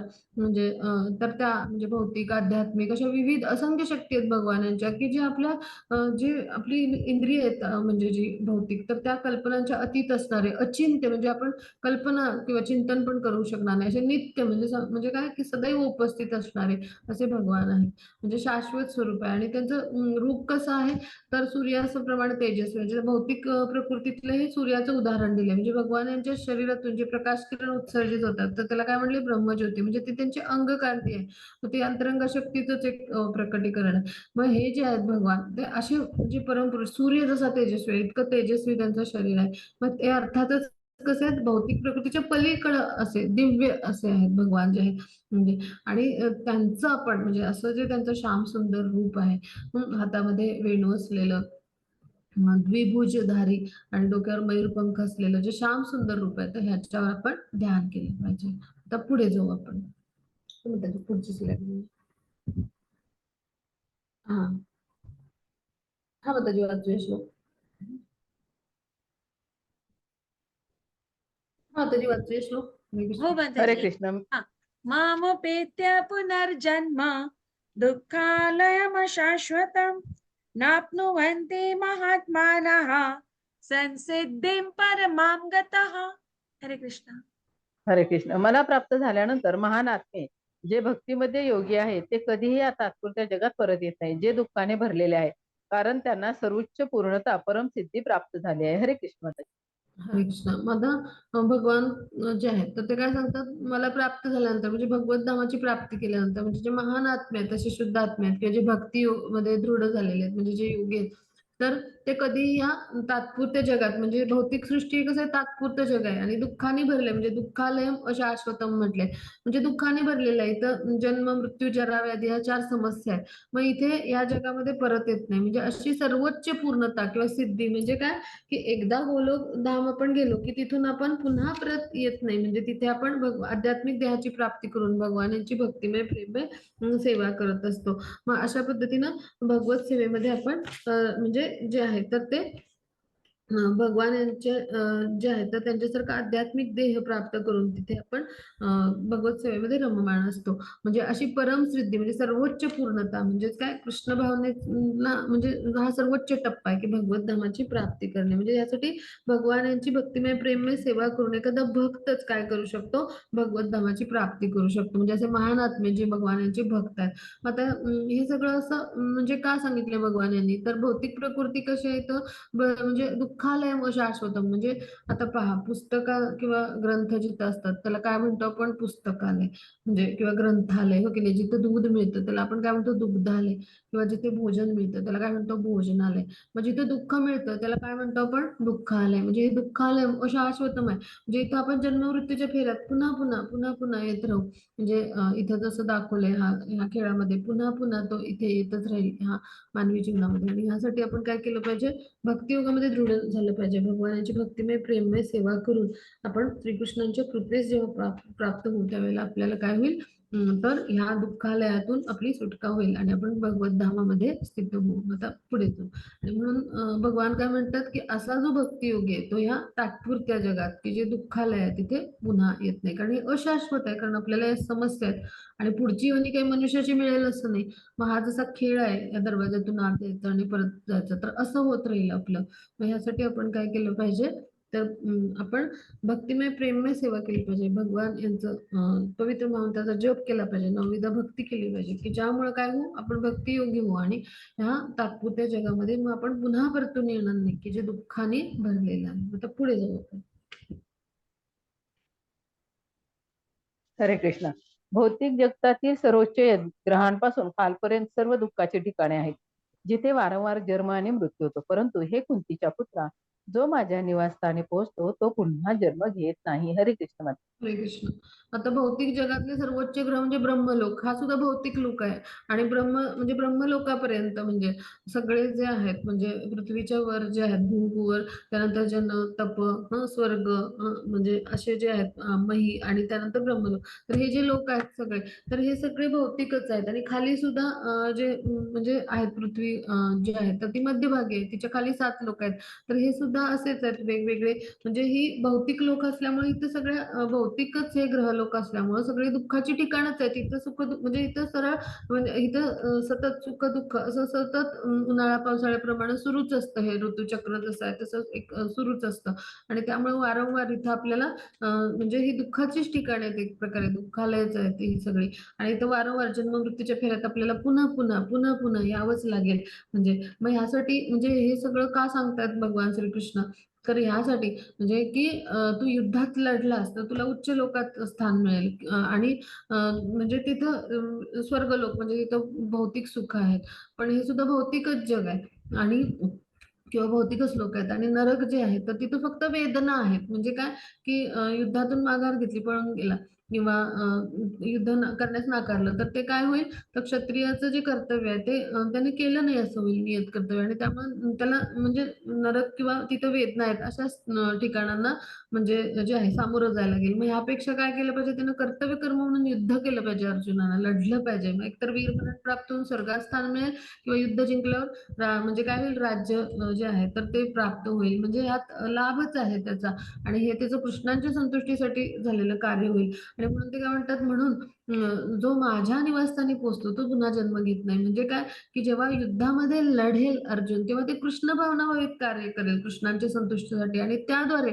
तो भगवान यांच्या निवासस्थानी पोहोचेल. म्हणजे कृष्ण भावनाभावित कार्य केल्यामुळं तो कृष्णांच्या कृपेस प्राप्त होऊन तो भगवान यांच्या निवासस्थानी जो कोणी पोहोचतो तो पुन्हा जन्म घेत नाही. हे सगळं का सांगतात, तर असं कृष्ण भावनाभावित कार्य करून भक्तिमय प्रेममय सेवेद्वारेच एखादा भक्त कृष्णांच्या संतुष्टीसाठी कार्य करून तो भगवानांचं निवासस्थान म्हणजे गोलोक वृंदावन इथे पोहोचेल, आणि पुन्हा जन्म तो घेणार नाही. म्हणजे पुन्हा तो परतून या भौतिक जगात येणार नाही. मग असा अर्जुनासाठी युद्धामध्ये लढणं हीच त्याची भक्तिमय प्रेममय सेवा आहे किंवा कृष्ण भावनाभावित कार्य आहे. मग तो जेव्हा ते करेल तेव्हा निश्चितच भगवानांच्या कृपेस प्राप्त होईल. आता पुढे जाऊ आपण. हा, मग तुझी पुढची slide.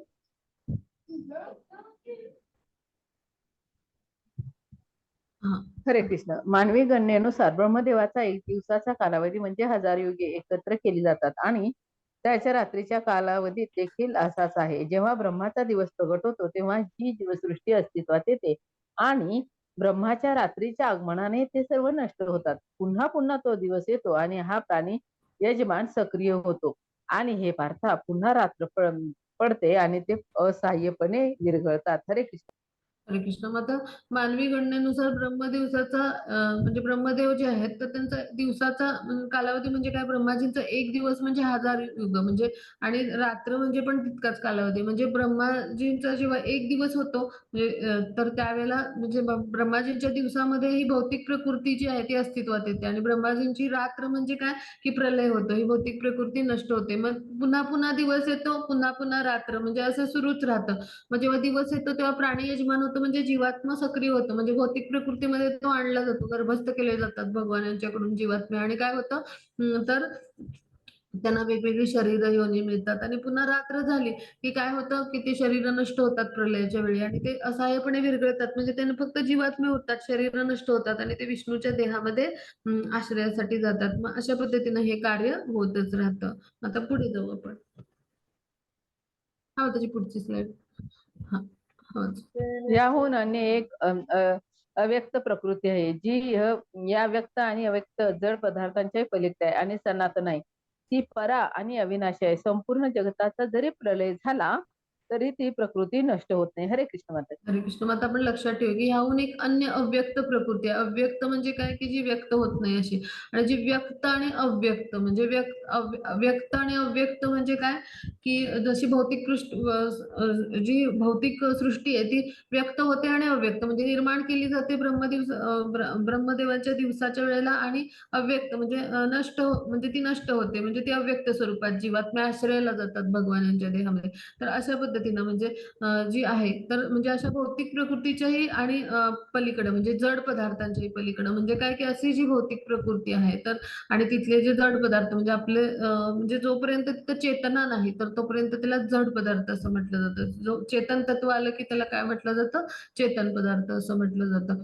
मग आता ह्या भौतिक प्रकृती जी आहे तर तिच्याही पलीकडं अशी ती सनातन आहे. म्हणजे सनातन म्हणजे काय, संपूर्ण शाश्वत अशी आहे. ती परा आहे. म्हणजे परा म्हणजे काय, तर भगवानांची अंतरंगा शक्ती म्हणजे आध्यात्मिक शक्तीचं तिथं नियंत्रण आहे. म्हणजे ती आध्यात्मिक शक्ती जी आहे तर तिचं नियंत्रण आहे. प्रकृती म्हणजे काय, तर म्हणजे तो जो धाम आहे त्याला म्हटले अव्यक्त प्रकृती. म्हणजे ती इतरांना आपल्यासारख्या मोहग्रस्त लोकांना ते दिसून नाही येणार, कळून नाही येणार, म्हणून त्याला अव्यक्त म्हटले. पण ती कशी आध्यात्मिक आहे. भगवान जसे अंतरंग शक्तीमुळे अप्रकट राहतात सगळ्यांसमोर, तसं आहे ती अंतरंग शक्तीच्या आधिपत्याखाली आहे भगवान यांच्या, आध्यात्मिक शक्तीच्या आधिपत्याखाली आहे, म्हणून तिला परा म्हटले. आणि ती कशी अविनाशी आहे, म्हणजे तो जगत आहे तर तो अविनाशी आहे, तो नष्ट नाही होत किती प्रलय आले तरी. म्हणजे प्रलयाच्या वेळी जसं भौतिक प्रकृती निर्माण केली जाते ते नष्ट केली जाते तशी ती नष्ट नाही होत. म्हणजे संपूर्ण जगताचा जरी प्रलय झाला आणि तरीही प्रकृती नष्ट होत नाही. म्हणजेच काय, हा दिव्य आध्यात्मिक जगत आहे आणि म्हणजे तो कुठला गोलोक वृंदावन म्हणजे भगवत धाम ज्याला आपण म्हणतो, वैकुंठ म्हणतो. तर तो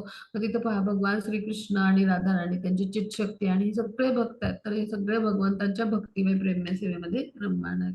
मग अशी जी आहे तर ती म्हणजे जी आहे तर ती असं जे आध्यात्मिक जगत आहे हे कधीही नष्ट होत नाही. पूर्णतः शाश्वत आहे, अविनाशी आहे आणि कितीही प्रलय आले तरी ती नष्ट होत नाही आणि म्हणून त्याला सनातन आणि परा प्रकृती, अविनाशी प्रकृती असं म्हटलंय. मग आता पुढे जाऊ आपण. हा, मग इथं आता चित्रात आपण सगळ्यांनी समजून घेऊया. आता वैकुंठ किंवा भगवत धाम म्हणतो ते कसं आहे पहा. तर आता हा जो आहे म्हणजे हा हा हे जे आहे तर हे सगळं आध्यात्मिक जगत आहे बरं का. मग आता हे जे मुख्य मध्यभागी आहे तर हे गोलोक वृंदावन म्हणायचं. इथं भगवान श्रीकृष्ण आणि राधाराणी जे आहेत ते लीला करतात.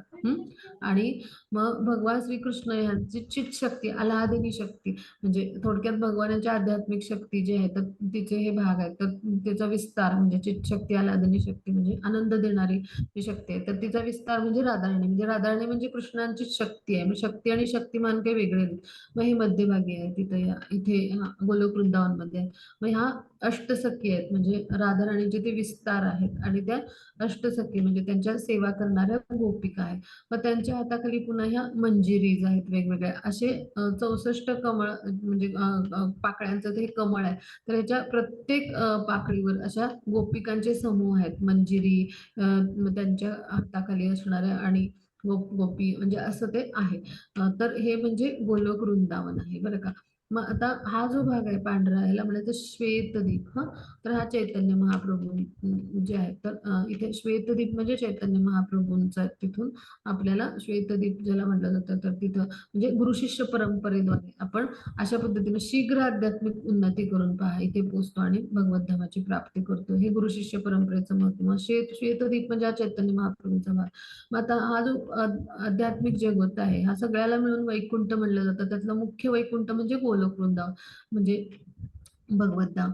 मग आता इथे पायथ्याशी पहा आपण जगन्नाथपुरी जे आहे किंवा मायापूर धाम हे जे आपण पाहतो तर हे सगळं जे आहे तर हे पण काय आहे ह्या भगवत धाम म्हणजे ह्या वैकुंठाचाच हा भाग आहे, आध्यात्मिक जगताचा भाग आहे. जसं आपल्या भूतलावर पृथ्वी लोकावर हे म्हणजे आहेत जगन्नाथपुरी किंवा मायापूर धाम तर तसंच इथं पण आध्यात्मिक जगतात आहे. म्हणजे भूतलावरचं जे आहे त्यांना पण वैकुंठा समानच महत्व आहे कारण भगवानांचे चरण कमल जे आहेत तर ते लागलेले आहेत त्या भूमीला. मग तसंच इथं काय आहे मथुरा वृंदावन लोक आहे ह्या कोपऱ्यामध्ये. तर इथे मथुरा वृंदावन जे आहे तर ते लोक आहेत म्हणजे मथुरा वृंदावन द्वारका असे जे लोक आहेत तर ते इथे आहेत. मग ते जे आहे तर ते जसे भूलोकात पृथ्वी लोकावर आहेत तर तसेच आध्यात्मिक जगतात पण आहे. म्हणजे ते त्या लोकांवर म्हणजे भूलोकावर पृथ्वी लोकावर सुद्धा त्यांना तितकंच महत्व आहे. म्हणजे भूवैकुंठ म्हणलं जातं कारण तिथं भगवान यांचे प्रत्यक्ष चरण कमलांचा स्पर्श झालाय. त्यामुळे मथुरा वृंदावनचं जे महत्व आहे ना तर ते ह्या आध्यात्मिक जगतापेक्षा सुद्धा जास्त आहे, प्रत्यक्ष वावरलेले आहे. मग आता इथं जो आहे तर ही अयोध्या आहे भगवान रामचंद्रांची. म्हणजे भगवान श्रीकृष्ण यांचा रामचंद्रांच्या स्वरूपात त्रेतायुगामध्ये जो अवतार झाला तर तो अयोध्या. मग इथं भगवान आणि त्यांचे रामाचे स्वरूप जे आहे म्हणजे भगवान यांचा राम अवतार आणि त्या स्वरूप म्हणजे त्या रूपात ते आणि त्यांचे भक्त अयोध्येतले सगळे भगवानांच्या सोबत ते सगळे शरयू नदीमध्ये सगळे अयोध्यावासी गेले. म्हणजे सगळे त्यांचे भक्त म्हणजे हा अयोध्या जो आहे हा वैकुंठ वेगळा आहे. मग आता इथं जो आहे तर हे इथं हा वैकुंठाचाच भाग आहे. मग इथे छोटे छोटे असे वैकुंठ आहेत पहा हे हे पिवळे पिवळे आहेत ना छोटे छोटे. मग भगवान जे आहेत तर त्यांची जी वेगवेगळी रूप आहेत ना अनेक अवतार आहेत म्हणजे त्यांचं चतुर्भुज नारायण रूप जे आहे तर त्याच्यात शंख चक्र गदा आणि पद्म हे वेगवेगळ्या ठिकाणी आहे.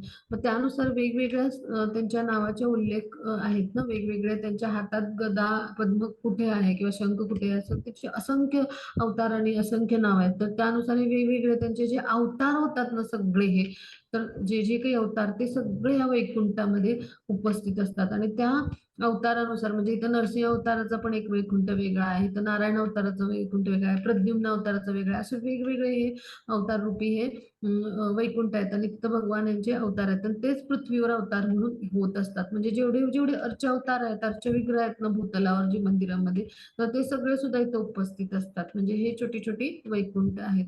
मग आता इथून खाली आलं की हा जो आहे ब्रह्मज्योतीचा भाग आहे. इथं जे निर्विशेषवादी आहेत किंवा ब्रह्मस्तरावर पहिल्या म्हणजे जे मुक्ती मिळवतात, आंशिक मुक्ती, तर ते त्यांच्यासाठी हा ब्रह्मज्योती लोक आहे. म्हणजे भगवानांच्या शरीरातून स्रवणारं तेज जे आहे तर ते.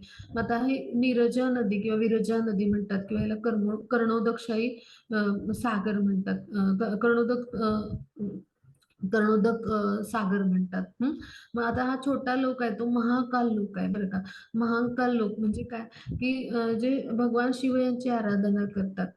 तर ते काय करतात, शेवटी भगवान शिव यांची आराधना करून मग त्यांना भगवान यांच्या आराधनेकडे भगवान शिव जे आहेत तर ते म्हणजे ते त्यांना म्हणजे काय करतात, भगवानांच्या आराधनेकडे म्हणजे त्यांना प्रेरणा देतात. तर अशा पद्धतीनं भगवान यांच्या सेवेमध्ये त्यांना नियुक्त करतात. तर त्यांच्यासाठीचा हा महाकाल लोक आहे पहा, म्हणजे हा जो आहे तो. मग आता इथं जे विष्णू आहेत तर भगवानांचे 3 विष्णू रूप आहेत. त्या 3 विष्णू रूपात भगवान स्वतःला विस्तारित करतात. मग पहिलं म्हणजे कर्णोदकशाही विष्णू. कर्णोदक सागरामध्ये ते पहुडलेले असतात पहा इथे. आणि त्यांच्या ते श्वास आणि उच्छ्वास घेतात, तर त्यांच्या प्रत्येक उच्छ्वासातून हे पिवळी पिवळी छोटे जे दिसतात ते एक एक ब्रह्मांड बाहेर पडत असतं पहा. मग आता हे एक जे ब्रह्मांड, प्रत्येक जे ब्रह्मांड आहे तर ह्या ब्रह्मांड मध्ये भगवान आपला दुसरा विस्तार करतात आणि प्रवेश करतात. म्हणजे हे गर्भोदकशाही विष्णू, हे गर्भोदक शाही म्हणजे गर्भोदकशाही विष्णू हे ह्या गर्भोदक म्हणजे जे आहे ह्या जलामध्ये म्हणजे हा सागर जो आहे तर ह्या जलामध्ये पोहडलेले आहेत वासुकी नावाच्या नागाच्या शय्येवर आणि त्यांची लक्ष्मी माता जे आहेत ते सेवा करतात. मग त्यांच्या नाभीतून जे म्हणजे कमळ उत्पन्न होतं तर त्यातून जे आहे तर ती ब्रह्माजी म्हणजे ब्रह्म पहिला जीव आदिजीव म्हटलं जातं, पहिले पुत्र भगवानाचे त्यांची निर्मिती झाली. मग हे जे देठ आहे त्यातून हे जे आहे तर हे लोक निर्माण झाले, 14 लोकांची निर्मिती झाली. मग आता हे महत्तत्व म्हणून जे आहे तर हे काय 24 तत्व आहेत. तर त्याद्वारे काय होतं, तर आपल्याला जे भौतिक सृष्टीमध्ये आवश्यक गोष्टी आहेत त्यांची निर्मिती होते. आता हे जे दृष्टी कटाक्ष सांगतात कर्णोदकशाही विष्णू, त्यातून काय होतं, तर हे जे शिवजी आहे त्यांची निर्मिती जी आहे तर त्यांच्या नंदीची निर्मिती होते आणि जे ते दृष्टी म्हणजे कटाक्ष जे आहे तर ते जेव्हा टाकतात म्हणजे लक्ष्मी, तर त्यातून लक्ष्मी मातेची निर्मिती होते आणि त्या लक्ष्मी मातेवर जेव्हा ते कटाक्ष टाकतात तेव्हा दुर्गेची निर्मिती होते, दुर्गा देवीची निर्मिती होते. म्हणजे अशा पद्धतीनं लक्ष्मी मातेची सावली किंवा छाया म्हणजे दुर्गा देवी आहे. म्हणजे ही भौतिक शक्ती आहे दुर्गा, ही लक्ष्मी माता म्हणजे आध्यात्मिक शक्ती आहे. मग त्यांच्या कपाळातून म्हणजे जे आहे तर ते शिवजी निर्माण होतात. त्यामुळे त्यांचं दिव्य असा देह आहे पहा. शिवजी यांचा भौतिक देह नाही तर ते भगवान यांच्याशी गुणांनी समान आहेत पहा त्यांच्या, म्हणजे त्यामुळे भगवान यांचे समकक्ष ईश्वर म्हणून त्यांना मान्यता आहे. तर नंदी जो आहे तर तो भगवान नेत्रकटाक्षातून निर्माण करतात. मग आता तिसरा अवतार म्हणजे भगवान यांचा तिसरा विस्तार काय करतात, ते क्षीरोदकशाही विष्णू म्हणून. आणि ते काय करतात, प्रत्येक जीवात्म्याच्या हृदयामध्ये ते परमात्मा स्वरूपात म्हणजे क्षीरोदकशाही या तिसऱ्या विस्ताराच्या स्वरूपात उपस्थित असतात. अशी या ब्रह्मांडामध्ये आपल्या सर्वांची निर्मिती होते. मग ह्या महत्त्वातून आपली जीव म्हणून याच्यामध्ये जी तत्व असतात म्हणजे पंचमहाभूत 5, त्यानंतर आपली कर्मेंद्रिय, ज्ञानेंद्रिय असे मिळून ती 10 झाली म्हणजे 15 झाली. मग 5 आपले इंद्रिय विषय म्हणजे स्पर्श, रूप, रस, गंध आणि नाद, याद्वारे हे 20 झाले. आणि मग आपलं मन, बुद्धी म्हणजे अहंकार, तर हा आपला सूक्ष्म देह झाला. आणि मग प्रकृतीचे 3 गुण म्हणजे त्याला प्रधान म्हणले. तर अशा पद्धतीनं जी आहेत तर ही सगळी 24 तत्व म्हणजे क्षमा असेल 23 तत्व जे आहेत तर त्याद्वारे म्हणजे याला महत्त्व म्हणलं जातं. तर ह्याद्वारे या सगळ्या भौतिक प्रकृतीची निर्मिती केली जाते. म्हणजे भौतिक प्रकृतीची निर्मिती करण्यासाठी हे वापरलं जातं सगळं. हे आपण म्हणतो ना रॉ मटेरियल, म्हणजे असं आपण म्हणू. अप्राकृत म्हणजे जे आहे म्हणजे आध्यात्मिक जगत आहे, तर तिथं हे प्राकृत म्हणजे काय, तर भौतिक आहे. पण हे कसं आहे, अव्यक्त आहे किंवा हे व्यक्त कधी होतं, भगवान दृष्टिक्षेप टाकतात त्यावेळेला हे काय होतं, कार्यान्वित होतं आणि अशा पद्धतीने भौतिक सृष्टीची निर्मिती होते. आता पुढे जाऊ आपण. हा, मग त्याची पुढची स्लाइड. हा, आता हे गोलोक वृंदावन कसं आहे, तर इथं सुंदर सुंदर सुरभी गायी आहेत, छान छान निर्झर आहेत, सुंदर सुंदर वृक्ष आहेत, मोर आहेत, सगळे पशु पक्षी आहेत. तसं छान वर्णन आहे. कृष्णांच्या बरोबर गोपी खेळतात, आनंद म्हणजे घेतात, लीला करतात, जशा गोकुळामध्ये केल्या तशाच लीला करतात. असं सुंदर जे वर्णन आहे, तिथं हजारो लक्ष्मी भगवानांची सेवा करत असतात. मग असं सुंदर सुंदर जे वर्णन आहे, तर ते भागवतामध्ये दिलेलं आहे गोलोक वृंदावनचं. अशा पद्धतीचं इथे चित्रात दाखवले ते. आता पुढे जाऊ आपण. हा, तर आता हा श्लोक आहे मुकुंदमाला स्तोत्र जे आहे, म्हणजे भगवानांचे उच्च कोटीचे भक्त आहेत, कुलशेखर म्हणून ते राजे होते. तर त्यांनी म्हणजे हा श्लोक गायला. तर हा त्यातला एक महत्वाचा प्रसिद्ध श्लोक आहे की म्हणजे हे कृष्णा, ज्याप्रमाणे राजहंस आहे त्याला गुलाबाच्या ताटव्यामध्ये जायला आवडतं, किंवा म्हणजे अशा आवडतं, म्हणजे राजहंसांना अशा गच्च भरलेल्या गुलाबाच्या ताटव्यामध्ये, म्हणजे किंवा कमळाच्या ताटव्यामध्ये, अशा सुगंधित फुलांच्या ताटव्यामध्ये, मग कमळ फार आवडतं राजहंसाला. मग आता राजहंस जे आहेत, तर ते म्हणतात की हे जे कुलशेखर आहेत महाराज, ते काय म्हणतात की ज्याप्रमाणे राजहंसाला कमळाच्या फुलाच्या देठाच्या चक्रव्यूहात प्रवेश करायला आवडतं, अशा भरगच्च म्हणजे भरले कमळाच्या फुलांनी भरलेल्या ताटव्यात प्रवेश करायला आवडतो, तसं माझ्या मनाला त्वरित तुमच्या कमळाच्या फुलासारख्या चरणांना अर्पण करण्याची परवानगी द्या. म्हणजे भगवानाचे चरण कमल कसे आहेत, म्हणजे चरण कमल जे आहेत, तर ते अगदी कमळाच्या फुलासारखे आहेत. मग त्या चरणांशी मला लवकर, मी निरोगी असतानाच मला अर्पण होऊ दे स्वतःला, असं ते म्हणतात. का म्हणतात, तर काय माहिती वृद्ध झाल्यावरती माझा घसा आहे तिथं कफ निर्माण होईल, मग वायू पित्त कफ असं सगळं झाल्यामुळे तो आकुंचन पावेल, म्हणजे आणि मग तिथून आवाज फुटेल की नाही कंठातून, असं ते म्हणतात.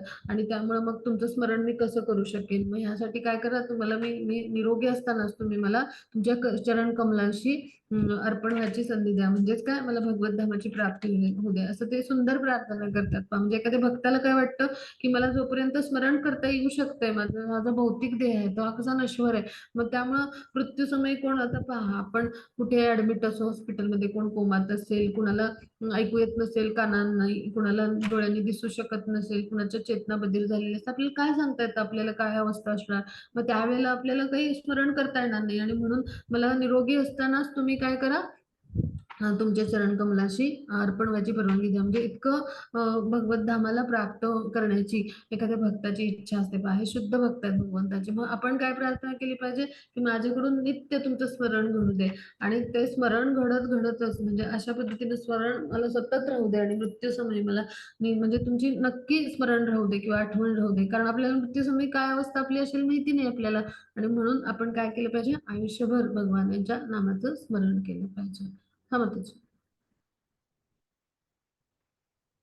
श्लोकाचं शेवटचं. वेदेषु यज्ञेषु तपस्सु चैव दानेषु यत् पुण्यफलं प्रदिष्टम् अत्येति तत्सर्वम् इदं विदित्वा योगी परं स्थानमुपैति चाद्यम्.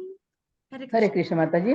जो मनुष्य भक्ती मार्गाचा स्वीकार करतो तो वेदाध्ययन, तपस्या, ध्यान देणे किंवा दार्शनिक तथा सकाम कर्म इत्यादी करण्यापासून जे फल प्राप्त होते त्या फलापासून वंचित होत नाही. केवळ भक्तिपूर्ण सेवा केल्याने त्याला हे सर्व प्राप्त होते आणि अखेरीस त्याला परम शाश्वत धामाची प्राप्ती होते. हरे कृष्ण माताजी.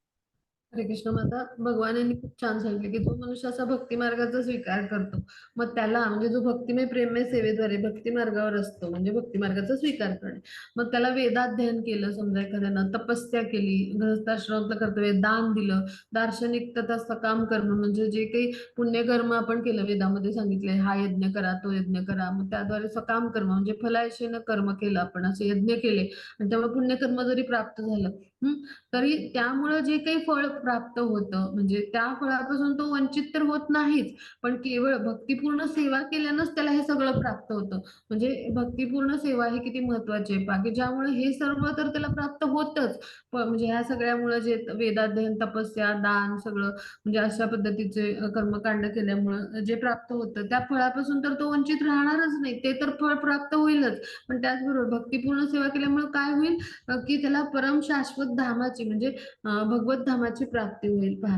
म्हणजे काय की हे सगळं वेदाध्ययन, तपस्या, दान हे सगळं एखादा व्यक्ती करेलच. पण भगवानांची भक्तिमय प्रेममय सेवेद्वारे तो काय करू शकतो? भगवत धामाची प्राप्ती करू शकतो. म्हणजे या सर्व क्रियांचे फळ मनुष्याला केवळ कृष्ण भावनेद्वारे प्राप्त होऊ शकतो पहा. म्हणजे किती शीघ्रातिशीघ्र प्रगतीचा हा मार्ग आहे पहा. म्हणजे गीतेवर अल्पशी आपण श्रद्धा ठेवली आणि भक्त जे आहेत म्हणजे प्रमाणित आध्यात्मिक गुरु त्यांच्याकडून भगवद्गीतेचं ज्ञान जर घेतलं तर निश्चितच काय होईल आपल्याला भगवत धामाची प्राप्ती होईल पहा. म्हणजे कृष्ण भक्तांकडूनच भगवद्गीता जाणून घ्यायची आणि हेच श्रद्धेचं लक्षण आहे. म्हणून आपण भक्तांचा शोध घेतला पाहिजे, भक्तांच्या संघात आपण गेलं पाहिजे आणि भगवद्गीता जाणून अध्ययन करायचा प्रयत्न केला पाहिजे. मग ह्या भक्तांच्या संघामध्ये आपल्याला भक्तिपूर्ण सेवा मिळेल, प्रमाणित आध्यात्मिक गुरु मिळतील आणि त्यांच्या मार्गदर्शनाने आपण कृष्णांची जर सेवा केली अशी भक्तिमय प्रेममय सेवा तर निश्चितच आपल्याला भगवान जे आहे तर त्यांच्या धामाची जे शाश्वत धाम आहे तर त्याची प्राप्ती होईल. इथे आपला अध्याय संपला. कोणाला काही शंका असतील तर विचारूया. हरे कृष्ण. त्याची रेकॉर्डिंग स्टॉप करूया.